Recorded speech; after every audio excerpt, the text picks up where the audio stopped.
খুলে দেন, গেটটা খুলে দেন না।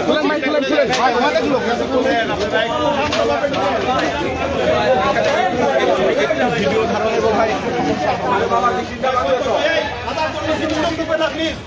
মিডিয়া স্যার আর কেউ ঢুকবে না। সবাই কি সাইন করছে কিনা?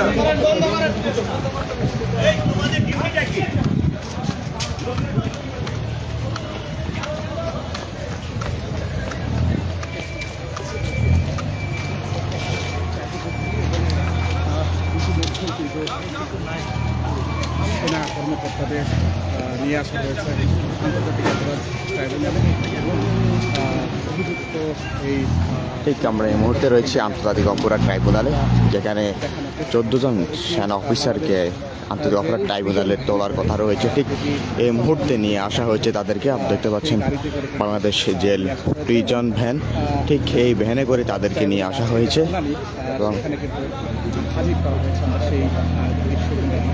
দেখানোর চেষ্টা করছি।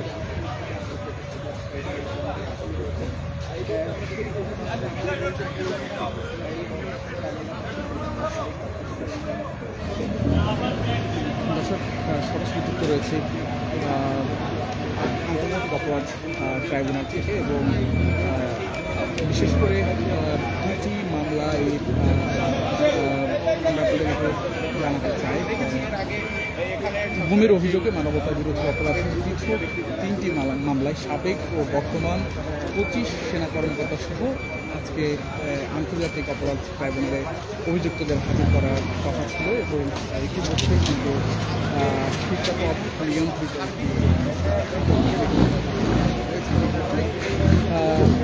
এবং শুনানি কিন্তু আজকে চলবে। বিশেষ করে আজ ট্রাইব্যুনাল 1-এর চেয়ারম্যান বিচারপতি গোলাম হোসেন জাহাঙ্গীর তাদের নেতৃত্বাধীন 3 সদস্য আন্তর্জাতিক অপরাধ ট্রাইব্যুনালের বিচারিক প্যানেলে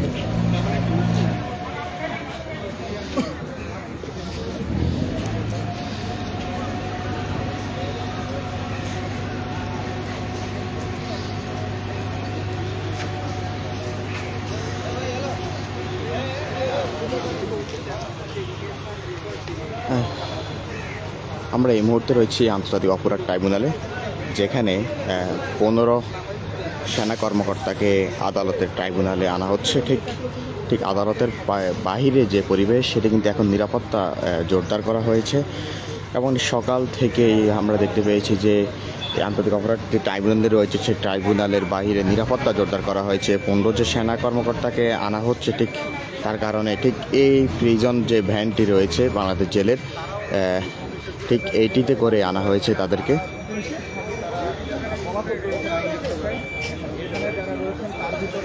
গত 9 অক্টোবর আন্তর্জাতিক অপরাধ ট্রাইব্যুনালের চেয়ারম্যান বিচারপতি মোহাম্মদ গোলাম মুর্তজা মজুমদারের নেতৃত্বে 3 সদস্যের আন্তর্জাতিক অপরাধ ট্রাইব্যুনাল তাদের বিরুদ্ধে গ্রেপ্তারের পরোয়ানা জারি করে। আজ বুধবার সকাল 6টায় আনার কথা থাকলেও ঠিক আমরা দেখতে পেয়েছি যে সকাল থেকে গণমাধ্যম কর্মীরা তারা এই জায়গাটিতে অবস্থান করছিল এবং ঠিক পিছনে যে গেটটি রয়েছিল, ঠিক পিছনের গেট দিয়ে তাদেরকে নিয়ে আসা হয়েছে এই প্রিজন ভ্যান, যে জেলের যে গাড়িটি রয়েছে সেটি দিয়ে।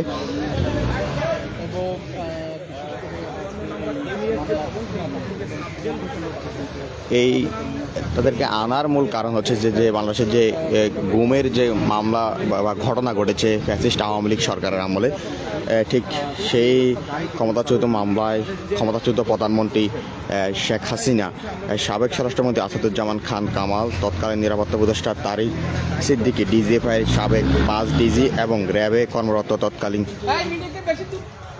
আন্তঃসহ মোট 28 জনের বিরুদ্ধে গ্রেপ্তারি পরোয়ানা জারি হয়।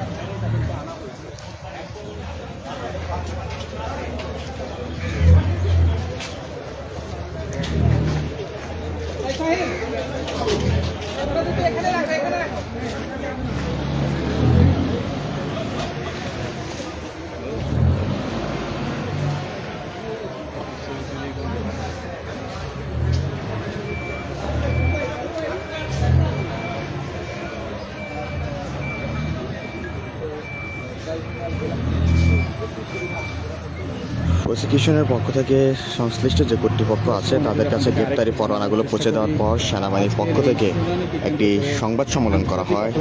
সেই সংবাদ সম্মেলনে বলা হয় কিন্তু এই বাহিনীতে কর্মরত যে 15 জন কর্মকর্তা সেনা হেফাজত তাদেরকে সেনা হেফাজতে নেওয়া হয়েছে এবং তাদের মধ্যে এলপিআরে থাকা মেজর জেনারেল কবিরকে খুঁজে পাওয়া যাচ্ছে না। ঠিক ঢাকার সেনানিবাসের অফিসার্স মেসে ঘিরে রাখা হয়েছে।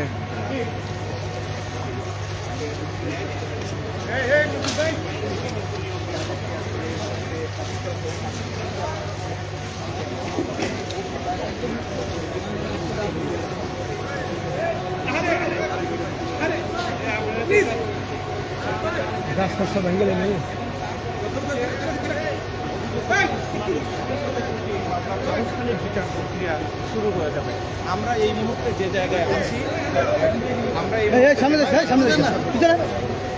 সেটি আন্তর্জাতিক অপরাধ ট্রাইব্যুনালের যেই পেছনের একটি গেট আছে যেখান থেকে আসামিদেরকে ঢোকানো হয় সেই জায়গায় আমরা আছি।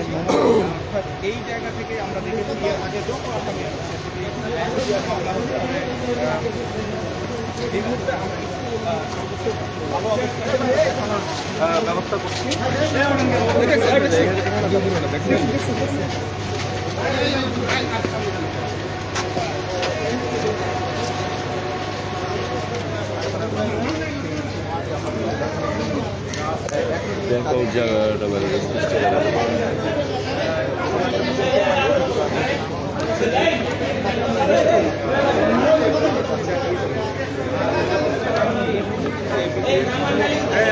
সবার সমস্যা হয়ে যাবে কিন্তু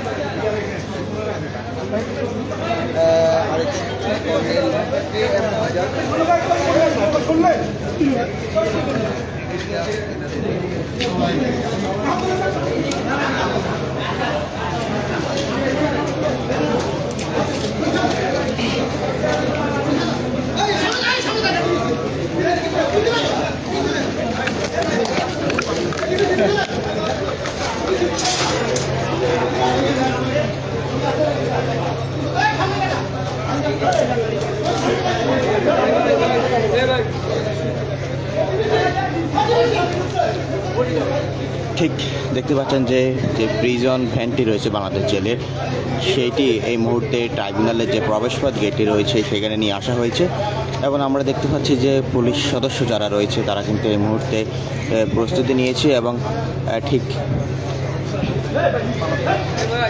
এখন আবার নিচে নামবে না, কেউ নিচে নামবে না কিন্তু ভাই ভাই ভাই ভাই ভাই ভাই ভাই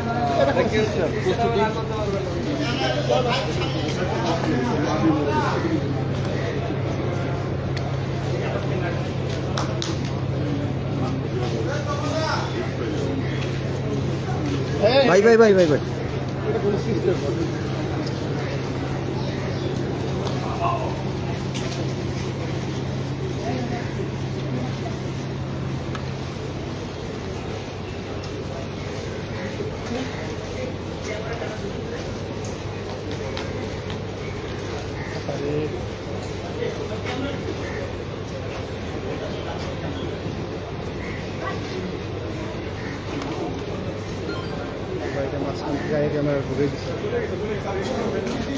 এই ভাই এখন ভাই আপনি আইলেন পরে মাঝখান থেকে ঢুকে দিন।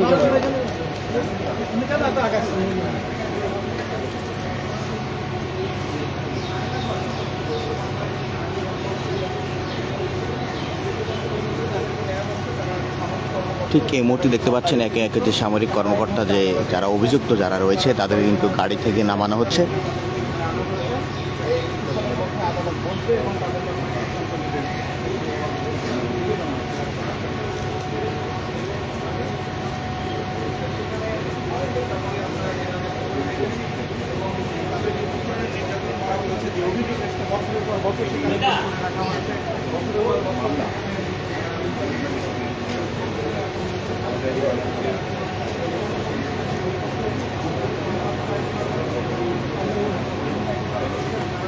ভাই জানাই ভাই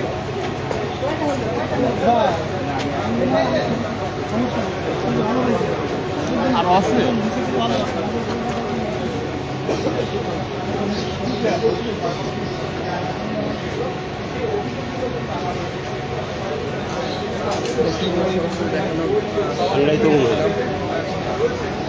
ঠিক যেমনটা দেখছিলেন, আমরা সরাসরি যুক্ত রয়েছি আন্তর্জাতিক অপরাধ ট্রাইব্যুনাল থেকে। সেখানে সরাসরি দেখানোর চেষ্টা করছি যে 15 জন যে সেনা কর্মকর্তা অভিযুক্ত রয়েছে, তার মধ্যে যে একজন ঠিক পলাতক রয়েছে, তার মধ্যে 14 জনকে এই মুহূর্তে আন্তর্জাতিক অপরাধ ট্রাইব্যুনালে আনা হয়েছে। ঠিক কিছুক্ষণ আগে যে প্রিজন যে ভ্যানটি রয়েছে, সেই প্রিজন ভ্যান যে এটি আমরা দেখতে পাচ্ছি যে খুব বেশ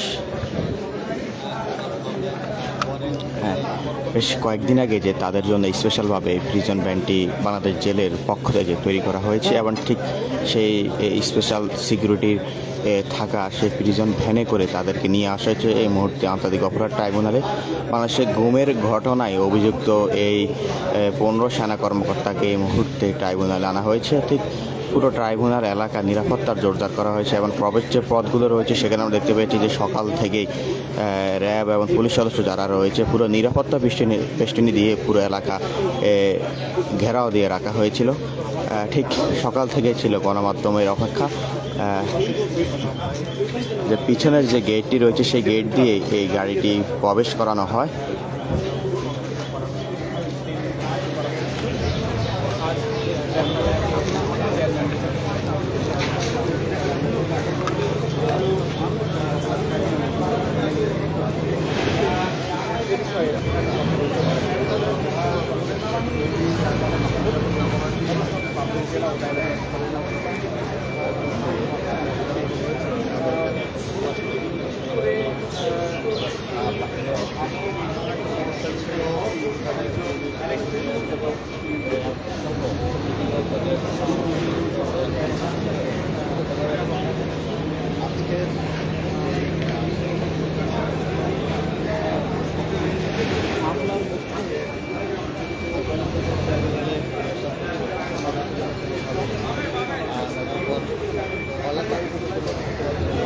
তার আগে কিন্তু যখন তাদের বিরুদ্ধে গ্রেপ্তারি পরোয়ানা হয়, ঠিক তার আগেই এই বাহিনীতে থাকা 15 জন সেনা কর্মকর্তাকে সেনা হেফাজতে নেওয়া হয়েছে। তবে তার মধ্যে এলপিআরে থাকা একজন মেজর জেনারেল কবিরকে খুঁজে পাওয়া যাচ্ছিল না, এমন খবরও কিন্তু সংবাদ পাওয়া গিয়েছে। তবে ঢাকা সেনানিবাসের অফিসার্স মেসে আয়োজিত সংবাদ সম্মেলনে সেনাবাহিনীর adjutant general major general Mohammad Hakimuzzaman সাংবাদিকদের জানান, সেনাবাহিনী দায়িত্বহীনভাবে বিচারের পক্ষে, নো কম্প্রোমাইজ উইথ ইনসাফ। আমরা বিশ্বাস করি, তিনি বলেছেন যে আমরা বিশ্বাস করি আইন তার নিজস্ব গতিতে চলবে এবং বিচারিক প্রক্রিয়ার মাধ্যমে সত্য প্রতিষ্ঠিত হবে। গুমের শিকার হওয়া যে পরিবারগুলো ছিল তাদের প্রতি সেনাবাহিনীর গভীর সমবেদনা জ্ঞাপন করেছে। এদিকে সেনা অফিসাররা ট্রাইব্যুনালে আজ উপস্থিত না হলে তাদের বিরুদ্ধে আইন অনুযায়ী সংবাদ মাধ্যমে আত্মসমর্পণের বিজ্ঞপ্তি দেওয়া হবে বলে জানিয়েছিল প্রসিকিউশন। আসামিরা ট্রাইব্যুনালে হাজির হলে ট্রাইব্যুনাল তাদের জামিন ও দিতে পারে বা কারাগার প্রেরণ করতে পারে, এমনটাই ট্রাইব্যুনাল প্রসিকিউশন টিম জানিয়েছিল। ঠিক আমরা দেখতে পাচ্ছি যে সেই ঘটনা এবং আলোচনার পরেই সেই অভিযুক্ত যে সেনা কর্মকর্তা যারা রয়েছে তাদেরকে এই মুহূর্তে কিছুক্ষণ আগে আমরা দেখিয়েছি আসলে বাংলাদেশ জেলের যে প্রিজন ভ্যান, যে স্পেশাল সিকিউরিটি দিয়ে তৈরি করা যে নতুন যে বাসটি তৈরি করা হয়েছে, ঠিক সেই প্রিজন ভ্যানে করে তাদেরকে নিয়ে আসা হয়েছে। পুরো ট্রাইব্যুনাল এরিয়া পুলিশের নিরাপত্তা জোরদার ছিল সকাল থেকেই।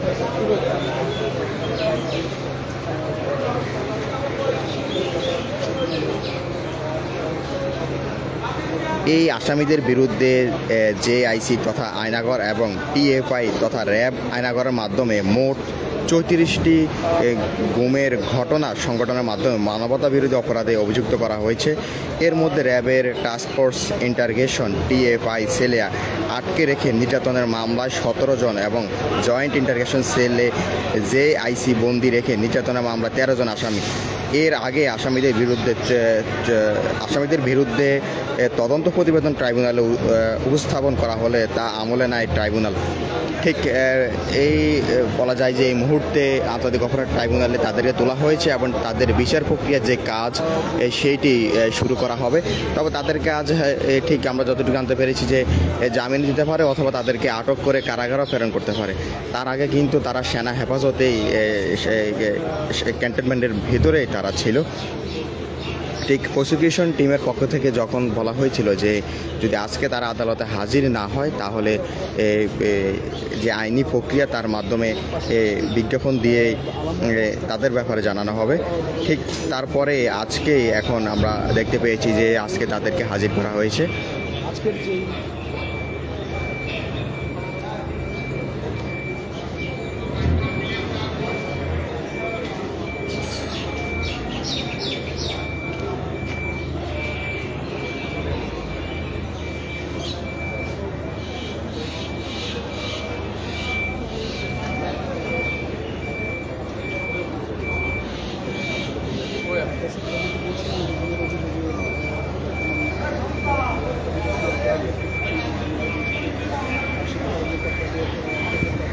ঠিক যেমনটা দেখতে পাচ্ছেন এই মুহূর্তে পুরো ট্রাইব্যুনাল এরিয়া নিরাপত্তা বেষ্টনী দিয়ে নিরাপত্তা জোরদার করা হয়েছে এবং যে প্রিজন ভ্যানে করে তাদেরকে আনা হয়েছে সেই প্রিজন ভ্যানটি এই মুহূর্তে প্রিজন ভ্যান থেকে তাদেরকে নামিয়ে প্রিজন ভ্যানটি ঠিক এখানে রাখা হয়েছে।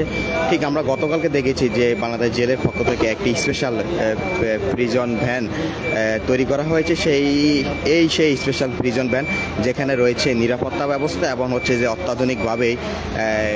অত্যাধুনিকভাবেই ভিতরে কেবিন সিস্টেম রুম করে কিন্তু এই প্রিজন ভ্যানটি তৈরি করা হয়েছে। সেই প্রিজন ভ্যানে করে কিন্তু এই অভিযুক্ত যে সেনা কর্মকর্তা যারা রয়েছে তাদেরকে এই প্রিজন ভ্যানে করে তাদেরকে আনা হয়েছে এই ট্রাইব্যুনালের মধ্যে।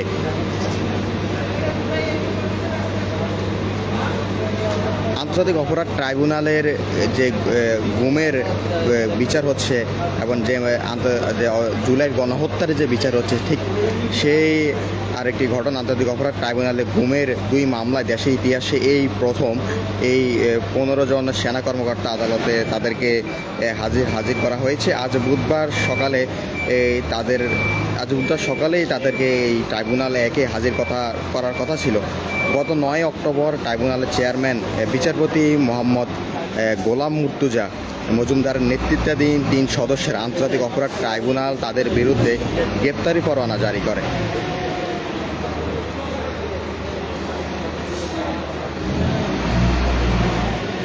তাদেরকে ঠিক আছে সকালে ট্রাইব্যুনালে আনার আগে আমরা দেখতে পেয়েছি যে ট্রাইব্যুনাল যে এরিয়া রয়েছে সেখানে পুরো নিরাপত্তা এরিয়া আইনশৃঙ্খলা বাহিনীর যে রক্ষাকারী বাহিনী রয়েছে কড়া নিরাপত্তা দেখা যায়। ট্রাইব্যুনাল প্রাঙ্গণে পুলিশ, র্যাব, বিজিবি, এফবিএনের বিপুল সংখ্যক সদস্যদের উপস্থিতি আমরা লক্ষ্য করেছি এবং এই গুমের মামলায় ক্ষমতাচ্যুত প্রধানমন্ত্রী শেখ হাসিনা, সাবেক স্বরাষ্ট্রমন্ত্রী আসাদুজ্জামান খান কামাল, তৎকালীন নিরাপত্তা উপদেষ্টা তারিক সিদ্দিক, ডিজিএফআইয়ের সাবেক 5 ডিজি এবং র্যাবে কর্মরত তৎকালীন সামরিক অফিসার সহ মোট 28 জনের বিরুদ্ধে গ্রেপ্তারি পরোয়ানা জারি হয় এবং এই প্রসিকিউশনের পক্ষ থেকে কর্তৃপক্ষের কাছে সংশ্লিষ্ট গ্রেপ্তারি পরোয়ানা পৌঁছে দেওয়ার পর সেনাবাহিনীর পক্ষ থেকে একটি সংবাদ সম্মেলন করা হয়। সেই সংবাদ সম্মেলনে জানানো হয় বাহিনীতে কর্মরত যে 15 জন কর্মকর্তাকে সেনা হেফাজতে নেওয়া হয়েছে তার মধ্যে এলপিআর থাকা মেজর জেনারেল কবিরকে খুঁজে পাওয়া যাচ্ছে না। ঠিক এমনটাই খবর প্রকাশ হয়েছিল। ঠিক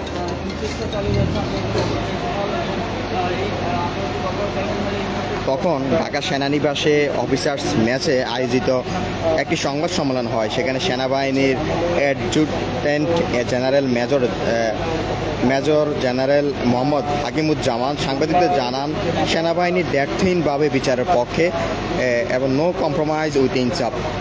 তারা বলেন আমরা বিশ্বাস করি আইন তার নিজস্ব গতিতে চলবে এবং বিচারিক প্রক্রিয়ার মাধ্যমে সত্য প্রতিষ্ঠিত হবে। গুমের শিকার পরিবারগুলোর প্রতিও তারা সেই সময় সেই সংবাদ সম্মেলনে সমবেদনা তারা জানিয়েছিল। ঠিক এরপরে স্বরাষ্ট্র মন্ত্রণালয় ক্যান্টনমেন্টের MES বিল্ডিং নম্বর 54 বাড়িকে সাবজেল হিসেবে ঘোষণা করে। ঠিক সেখানে তাদেরকে রাখা হয়েছিল। এদিকে সেনা অফিসাররা ট্রাইব্যুনালে আজ যদি উপস্থিত না হতো তাহলে তাদের বিরুদ্ধে আইন অনুযায়ী আইন অনুযায়ী সংবাদ মাধ্যমে আত্মসমর্পণের বিজ্ঞাপন বা বিজ্ঞপ্তি দেওয়া হবে বলে জানিয়েছিল প্রসিকিউশন টিম। আসামিরা আজ ট্রাইব্যুনালে হাজির হলে প্রসিকিউশন পক্ষ থেকে জানানো হয়েছিল যে ট্রাইব্যুনাল আজ তাদের জামিনও দিতে পারেন অথবা কারাগারও প্রেরণ করতে পারেন। ঠিক এইদিকে সংবিধান বিশেষজ্ঞরা জানান বা বিভিন্নজন বলেছেন যে মানবতা বিরোধী অপরাধের বিচার শুধু আন্তর্জাতিক অপরাধ ট্রাইব্যুনাল আইন 1973 অনুযায়ী সম্ভব। বাংলাদেশের সাধারণ কোনো আইন, এমনকি আর্মি ও নেভি অ্যাক্ট এবং এয়ারফোর্সের নিজস্ব আইনের এর বিধান নেই। এটি একটি স্পেশাল ল। আর দ্বিতীয়ত এই ট্রাইব্যুনালের এই আইনটা আমাদের সংবিধান দ্বারা প্রোটেক্টেড। এই আসামিদের বিরুদ্ধে যে অভিযোগ রয়েছে সেটি হচ্ছে যে জেআইসি তথা আয়নাগর এবং টিএফআই তথা র্যাবের আয়নাগরের মাধ্যমে মোট 34টি গুমের ঘটনা সংগঠনের মাধ্যমে মানবতা বিরোধী অপরাধে অভিযুক্ত তারা। এবং এর মধ্যে র্যাবের টাস্কফোর্স যে ইন্টারগেশন টিএফআই সেল রয়েছে সেখানে আটকে রেখে নির্যাতনের মামলায় 17 জন, জয়েন্ট ইন্টারগেশন সেল জেআইসি বন্দি রেখে নির্যাতনের মামলায় 13 জন আসামি। এর আগে আসামিদের বিরুদ্ধে তদন্ত প্রতিবেদন ট্রাইব্যুনাল উপস্থাপন করা হলে তা আমলে নেয় ট্রাইব্যুনাল। দর্শক, ঠিক আমরা এতক্ষণ রয়েছিলাম আন্তর্জাতিক অপরাধ ট্রাইব্যুনাল থেকে, সেখানের যে দৃশ্য সেটি দেখানোর চেষ্টা করছি এবং যে সেনা অফিসারদের যে ট্রাইব্যুনালে ওঠানোর কথা রয়েছে সেই প্রিজন ভ্যান বাংলাদেশ জেলের সেইটিতে করে আনা হয়েছে সেই ঘটনা এবং সেই দৃশ্য আমরা সকাল থেকে দেখিয়েছি।